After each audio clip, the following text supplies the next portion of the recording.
Assalamualaikum warahmatullahi wabarakatuh. Pemirsa, sejumlah informasi penting seputar Kabupaten Kota Waringin Timur akan kami hadirkan untuk Anda hari ini.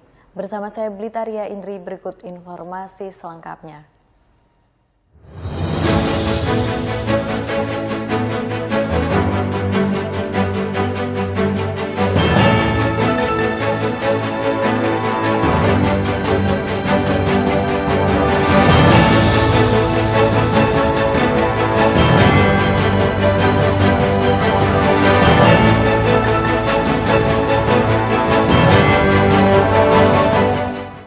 Pemirsa, memperingati hari ulang tahun ke-52 Korpri, pemerintah Kabupaten Kota Waringin Timur menggelar Jalan Sehat. Kegiatan yang dilaksanakan pada Minggu kemarin ini diikuti ribuan aparatur sipil negara beserta keluarga. Seribuan aparatur sipil negara atau ASN beserta keluarga di lingkungan pemerintah Kabupaten Kota Waringin Timur Minggu pagi berkumpul di lapangan mini Stadion 29 November Sampit untuk melaksanakan Jalan Sehat bersama.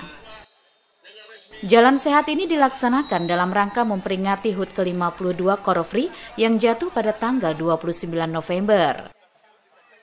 Meski saat itu kota Sampit baru saja diguyur hujan deras dan masih menyisakan rintik hujan, namun antusias para ASN cukup tinggi untuk melaksanakan kegiatan olahraga tersebut. Bupati Kota Waringin Timur Haliki Nur yang melepas peserta juga tampak mengikuti Jalan Sehat. Jalan Sehat bersama ini dilaksanakan sebagai sarana mempererat silaturahmi antar ASN, baik dari Satuan Organisasi Perangkat Daerah atau SOPD yang ada maupun dari kecamatan dan kelurahan. Untuk kegiatan hari ulang tahun Korpri yang ke-52 tahun 2023, ada beberapa rangkaian kegiatan yang kami susun bersama panitia. Yang pertama adalah hari ini kita jalan santai, jalan sehat. Ini Jalan Sehat ini dalam rangka kita mempererat silaturahmi dan semua ASN yang ada ini hadir bersama keluarga mereka semua. Jadi kita bersama keluarga. Kalau hari ini kita lihat tadi ya sekitar 1.000 lah. Kalau ada 1.000, kurang lebih 1.000 yang ada. Karena kalau kita lihat dari kuponnya terbagi sekitar 1.000-an. Sementara Bupati Kota Waringin Timur Haliki Nur mengatakan, peringatan HUT Korpri jadi momen bagi abdi negara dalam meningkatkan pelayanan kepada masyarakat. Haliki Nur berpesan agar para ASN harus menghilangkan pola pikir bahwa ASN dilayani, melainkan ASN-lah yang justru memiliki kewajiban untuk melayani masyarakat. Mudah-mudahan di usia Korpri yang 52 ini, Korpri semakin eksis, semakin menjadi PNS yang berakhlak, yang memang menjadi aparatur sipil negara yang memberikan pelayanan mengayomi dan melayani masyarakat sepenuhnya. Jadi karena keberadaan pembangunan ini sangat terletak dari PNS yang ada, karena merubah mindset yang dulu dilayani sekarang melayani. Jadi PNS itu sifatnya melayani masyarakat disesuai dengan bidang tugasnya masing-masing. Jadi sekali lagi di usia 52 harapan kita itu Korpri ini semakin eksis, semakin pengabdian kepada masyarakat semakin baik. Selain Jalan Sehat, peringatan HUT ke-52 Korpri di Kota Waringin Timur juga diisi dengan sejumlah kegiatan lomba lainnya seperti lomba olahraga bola voli dan bulu tangkis serta lomba karaoke. Mashud Badarudin, Hayat TV.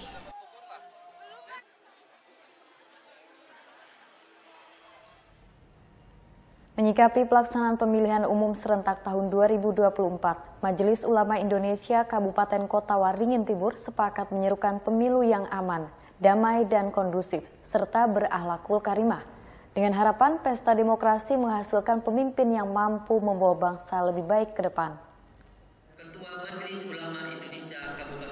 Pengurus Majelis Ulama Indonesia atau MUI Kabupaten Kota Waringin Timur bersama pengurus MUI Kecamatan menggelar rapat koordinasi menyikapi pelaksanaan pemilu serentak tahun 2024. Rapat yang digelar di Aula Islamic Center Jalan Jenderal Sudirman Sampit pada Sabtu 25 November ini juga mengundang sejumlah organisasi masyarakat Islam yang ada di daerah setempat. Ketua MUI Kota Waringin Timur Amrullah Hadi mengatakan, kegiatan ini dilaksanakan agar masyarakat melalui MUI Kecamatan mengetahui tahapan pelaksanaan pemilu. Karenanya, MUI menghadirkan TNI, Polri, KPU, dan Bawaslu sebagai narasumber. Di samping itu, rakor ini juga untuk menyamakan persepsi umat muslim untuk bersama-sama mewujudkan pemilu 2024 yang aman, damai, dan kondusif, serta berakhlakul karimah, mengingat sebanyak 85% warga Kota Waringin Timur memeluk agama Islam. Pemilu yang sopan tanpa kebencian tentunya menjadi harapan bersama dalam menentukan pemimpin di masa depan. Menyamakan persepsi, menyamakan langkah-langkah agar pelaksanaan pemilu itu aman dan damai, kondusif, bermartabat, berakhlakul karimah. Umat Islam ini adalah terbanyak di Indonesia dan juga di Kota Waringin Timur 85%. Apabila yang banyak ini kacaulah kita. Kalau yang banyak ini baik, tenanglah kita semua. Pemilu ini wajib. Karena kita bernegara termasuk juga menjaga agama, menjaga umat, menjaga kedaulatan. Mari kita bersama-sama sebagai warga negara Republik Indonesia, agama apapun, suku apapun, etnis apapun, kita laksanakan pemilu ini dengan luber, jujur, adil, bermartabat, dan berakhlakul karimah, supaya pelaksanaan pemilu ini aman, damai, kondusif. Sementara itu, Bupati Kota Waringin Timur Haliki Nur mengatakan, dengan terwujudnya pemilu yang aman, damai, dan kondusif, diharapkan menghasilkan pemimpin yang dapat membawa Indonesia menjadi bangsa yang maju dan semakin baik ke depannya. Ini kita menyikapi bagaimana supaya pemilu ini pemilu damai. Sehingga karena ini pesta demokrasi 5 tahunan yang memang setiap 5 tahun dilaksanakan, tapi harapan kita bagaimana pemilu ini berjalan dengan lancar, aman, damai, dan kondusif, dan menghasilkan pemimpin daerah maupun pemimpin bangsa yang nanti akan membawa Indonesia ini lebih baik lagi ke depan. Apalagi kita ingin menjadi negara yang maju pada tahun 2045. Itu dimulai dengan demokrasi ini. Melalui rakor ini, MUI Kecamatan diminta untuk menyampaikan informasi yang diperoleh dari para narasumber kepada masyarakat di wilayah masing-masing, sehingga pemilu yang aman, damai, dan kondusif, serta berakhlakul karimah terwujud hingga ke wilayah pelosok. Mashud Badarudin, Hayat TV. Sementara itu, pemirsa, sejumlah logistik pemilihan umum Pemilu 2024 sudah mulai diterima Komisi Pemilihan Umum Kabupaten Kota Waringin Timur. Salah satunya adalah 5.879 kotak suara yang diterima pada Minggu 26 November. Logistik pemilu 2024 berupa kotak suara tersebut didistribusikan ke Kota Waringin Timur dari Banjarmasin, Kalimantan Selatan menggunakan 6 unit armada truk. Kotak suara yang masih bersegel disimpan di Gedung Futsal Stadion 29 November Sampit yang untuk sementara waktu digunakan sebagai gudang logistik KPU Kota Waringin Timur.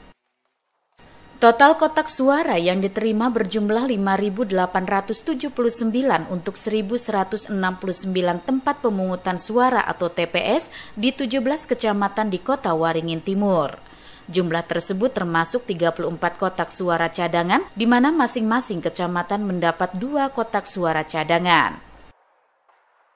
Selain kotak suara, sejumlah KPU Kota Waringin Timur juga telah menerima logistik pemilu berupa bilik suara, tinta, serta segel plastik dan segel stiker. Sementara untuk logistik lainnya seperti kelengkapan TPS akan didistribusikan ke KPU Kota Waringin Timur pada awal Desember mendatang. Seluruh kegiatan perakitan kotak suara maupun pelipatan surat suara serta persiapan logistik pemilu lainnya akan dikerjakan di gedung tersebut. Hari ini KPU Kabupaten Kota Waringin Timur pendistribusian logistik menerima kotak berupa kotak logistik kotak suara 5.879 kotak untuk logistik yang sudah diterima oleh KPU Kabupaten Kota Waringin Timur berupa tinta, kemudian segel plastik, segel stiker, kemudian bilik. Perkiraan di awal Desember itu alat kelengkapan TPS akan didistribusikan. Kami juga menunggu dari provinsi seperti itu. Pelaksanaan pelipatan, kemudian pemakingan, semuanya kami pusatkan di futsal indoor ini. Sementara itu, pendistribusian logistik pemilu ke kecamatan-kecamatan di Kota Waringin Timur mulai dilakukan 7 hari sebelum pencoblosan surat suara pada tanggal 14 Februari 2024. Adapun logistik pemilu yang disimpan di Gedung Futsal 29 November Sampit ini akan dijaga ketat selama 24 jam oleh aparat kepolisian setempat, termasuk dari petugas KPU dan Bawaslu Kota Waringin Timur. Mashud Badarudin, Hayat TV.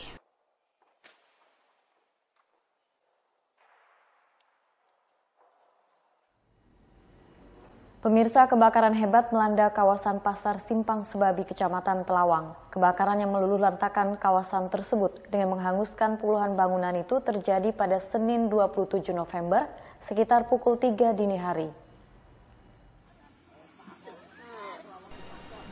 Peristiwa kebakaran hebat di kawasan Pasar Simpang Sebabi, Kecamatan Telawang menimbulkan kobaran api besar yang memumbung tinggi. Kebakaran pada dini hari itu baru disadari warga ketika api sudah membesar. Dengan peralatan seadanya, warga berusaha memadamkan api. Namun karena bangunan umumnya bermaterial utama kayu, membuat api dengan cepat membesar dan meluas menjalar ke bangunan lain. Pasar Simpang Sebabi yang menjual bahan pokok serta kebutuhan rumah tangga ini buka setiap hari dan selalu ramai dengan aktivitas jual belinya.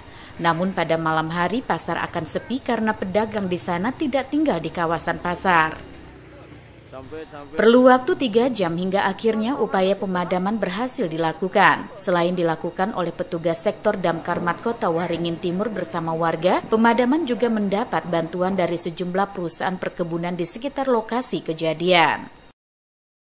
Dinas Pemadam Kebakaran dan Penyelamatan Kota Waringin Timur mencatat, total bangunan yang terbakar mencapai 60 lapak lebih, dengan total luasan 30 x 90 meter. Sementara penyebab kebakaran yang diduga akibat korsleting listrik masih terus diselidiki. Kejadiannya pukul 3 dini hari tadi pagi, dan bangunan yang terbakar itu kurang lebih 30 x 90. Kemudian mereka menangani kurang lebih 3 jam sehingga berhasil dipadamkan itu kurang lebih pukul 6 pagi. Bahan bangunannya itu dari bahan kayu, jadi bahan mudah terbakar juga. 60 lapak. Informasi dari kita, teman-teman kita tadi, 60 lapak. Cukup banyak gitu kerugiannya. Tapi belum dihitung. Kami mungkin setelah ini mungkin kami akan mendatangi investigasi ke sana. Penyebab kebakarannya, informasi yang kami terima itu korsleting listrik. Jadi kami baru terima laporan, tapi nanti tim investigasi juga datang. Tidak ada korban jiwa dalam peristiwa tersebut, namun hampir seluruh barang milik pedagang di Pasar Simpang Sebabi ludes terbakar. Sedangkan total kerugian yang dialami atas peristiwa ini diperkirakan mencapai ratusan juta rupiah. Mashud Badarudin, Hayat TV.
Pemirsa, dalam rangka memperingati hari ulang tahun ke-78 PGRI dan Hari Guru Nasional, pengurus cabang Persaudaraan Guru Republik Indonesia Kecamatan Mentawa Baru Ketapang menggelar upacara pada Sabtu 25 November.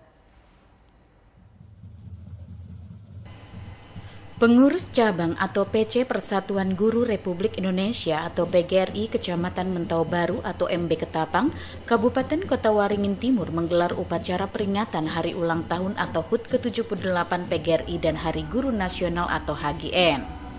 Tampak penampilan apik dan padu dari tim drum band tingkat SD membuka kegiatan tersebut. Upacara itu dilaksanakan di halaman kantor Kecamatan Mentawa Baru Ketapang, Sampit Sabtu 25 November 2023 dan diikuti para guru sekecamatan Mentawa Baru Ketapang.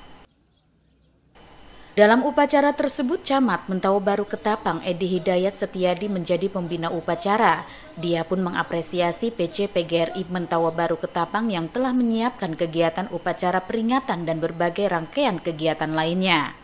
PGRI Kecamatan Mentawa Baru Ketapang bersama dengan pemerintah Kecamatan Mentawa Baru Ketapang mengadakan kegiatan peringatan Hari PGRI yang ke-78 dan juga sekaligus peringatan Hari Guru Nasional tahun 2023. Ini dilaksanakan oleh PGRI Kecamatan Mentawa Baru Ketapang, semuanya mereka yang menyiapkan. Jadi pada kesempatan ini kita mengapresiasi hal tersebut. Ini hal yang sangat positif, sangat membanggakan, dan sebagai penghargaan dari kami, tadi kita meminta kepada panitia agar menyiapkan atau memilih 3 orang guru terbaik dari tingkat TK, tingkat SD, dan tingkat SMP yang tadi kita berikan penghargaan sekaligus sedikit apresiasi. Harapan kita ke depan mudah-mudahan kekompakan, kemudian kebersamaan seperti ini terus dipertahankan supaya PGRI Kecamatan Mentawa Baru Ketapang ke depan semakin baik dan semakin maju. Edi Hidayat menambahkan bahwa peringatan Hari Guru adalah hal yang sangat positif dan sangat membanggakan. Sementara sebagai penghargaan dari pihaknya, ia meminta kepada panitia untuk menyiapkan 3 orang guru terbaik dari tingkat TK, SD hingga SMP untuk diberikan penghargaan dan apresiasi. Ketiga guru tersebut adalah Sri Winartuti dari PAUD Mutiara Hati sebagai guru dedikatif, Askuriah dari SDN 4 Ketapang sebagai guru inovatif dan inspiratif, serta Juniardi dari SMPN 1 sebagai guru loyalitas tinggi dalam pengembangan profesi. Sementara itu, Ketua Panitia Kegiatan Jadi SPD saat ditemui mengungkapkan harapannya bahwa dengan adanya peringatan ini dapat menumbuhkan semangat transformasi dalam pendidikan yang lebih baik. Harapan saya dengan adanya peringatan ini mengenai transformasi dalam pendidikan yang lebih baik, ya kan? Harapan saya guru-guru khususnya di Mentawa Ketapang akan benar-benar bisa dedikasi yang tinggi dan mewujudkan daripada tujuan pendidikan nasional, sehingga benar-benar khususnya pendidikan di Mentawa Ketapang akan meningkat dan bermutu. Terima kasih. Dirinya juga berharap guru-guru khususnya di Mentawa Baru Ketapang agar benar-benar menunjukkan dedikasi yang tinggi dalam mewujudkan tujuan pendidikan nasional, sehingga kualitas pendidikan di Mentawa Baru Ketapang akan terus meningkat dan bermutu. Selain upacara peringatan, PC PGRI Mentawa Baru Ketapang juga mengadakan rangkaian kegiatan lainnya seperti lomba nasi tumpeng dan undian hadiah door prize. Tim Liputan Hayat TV. Warga Sampit Kabupaten Kota Waringin Timur mengeluhkan masih banyak jalan rusak di dalam kota, terlebih pada jalan utama yang banyak dilalui kendaraan. Menanggapi hal itu, Bupati Halikinur berjanji memperbaiki jalan rusak tersebut pada akhir tahun ini. Sejumlah jalan rusak di dalam kota Sampit, salah satunya di Jalan SPG Kelurahan Ketapang, Kecamatan Mentawa Baru Ketapang. Di jalan ini terlihat banyak lubang di badan jalan sehingga akan menyisakan banyak genangan air saat hujan dan debu saat cuaca kering. Selain itu juga terdapat banyak batu koral di badan jalan yang membahayakan pengendara. Jalan rusak lainnya di Kota Sampit terjadi di Jalan Bangkirai 2, Kelurahan Mentawa Baru Hulu, Kecamatan Mentawa Baru Ketapang. Seperti halnya di Jalan SPG, Jalan Bangkirai juga terlihat banyak lubang di badan jalan. Menurut warga, sudah beberapa kali Kota Waringin Timur mengalami pergantian kepala daerah, namun Jalan Bangkirai 2 di tengah Kota Sampit tidak pernah diperbaiki. Perbaikan jalan hanya dilakukan swadaya oleh masyarakat. Untuk itu, baik warga Jalan SPG maupun Jalan Bangkirai 2 berharap adanya perhatian pemerintah untuk melakukan perbaikan jalan. Harus diperbaiki. Sudah layak itu sebenarnya harus diperbaiki. Soalnya rusak jalan yang pertama itu yang sini. Makanya ini sudah 2 bulan hancur lagi, sebulan aja. Kalau hujan biarpun balas, hujannya keras atau enggak, ini tetap air pun nggak mau mengalir gitu kan. Kalau keadaan kering, mestinya kan rusak juga jalannya ini. Akhirnya kan orang-orang masuknya ke dalam. Jadi memang pengajuan itu perbaikan jalan ini memang sebenarnya sudah lama ya, dari pengajuan dari Bupati, zaman Bupati Pak Wahyudi sampai Pak Supian Hadi, yang nggak layak lagi. Soalnya kan kita ini untuk warga sini kitanya dengan pemerintah daerah kitanya kok dia sepertinya dianaktirikan itu loh. Karena sudah lama pengajuannya kan, baru sekarang ini tesasi itu kan, padahal sudah lama berapa puluh tahun. Zaman pada Bupati Pak Wahyudi sampai Supian Hadi terakhir Pak Hadi. Bupati Kota Waringin Timur Haliki Nur akhir pekan lalu saat meninjau Jalan SPG dan Bangkirai 2 berjanji untuk segera memperbaiki 2 jalan itu pada akhir tahun ini. Perbaikan jalan juga akan dilakukan terhadap Jalan Putri Busu dan Nyai Balau di Kecamatan Mentawa Baru Ketapang. Perbaikan jalan dengan pengaspalan di 4 titik tersebut dilakukan dengan total keseluruhan sepanjang 823 meter. Dan insya Allah dalam minggu depan itu diperbaiki, dan ada beberapa gang juga yang akan kita kerjakan di akhir tahun ini dan sebagian di awal tahun. Dan ini termasuk jalan ini kan posisinya kan kebetulan di sini ada pos damkar, di mana damkar ini harus 1 kali 24 jam kan harus standby. Dia harus standby, untuk itu minggu-minggu depan juga jalan ini kita aspal. Nah, jadi ada beberapa titik yang saya usahakan, saya instruksikan PU bisa dikerjakan akhir tahun ini. Nah, yang sebagian itu kita usahakan di awal tahun. Karena harapan kita tadi juga di daerah SPG, di daerah Kaca Piring, itu kan keluhan warga kan kalau musim hujan itu masih banyak yang tergenang.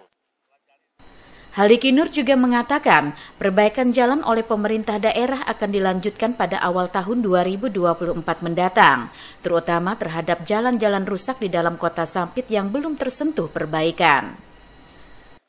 Mashud Badarudin, Hayat TV.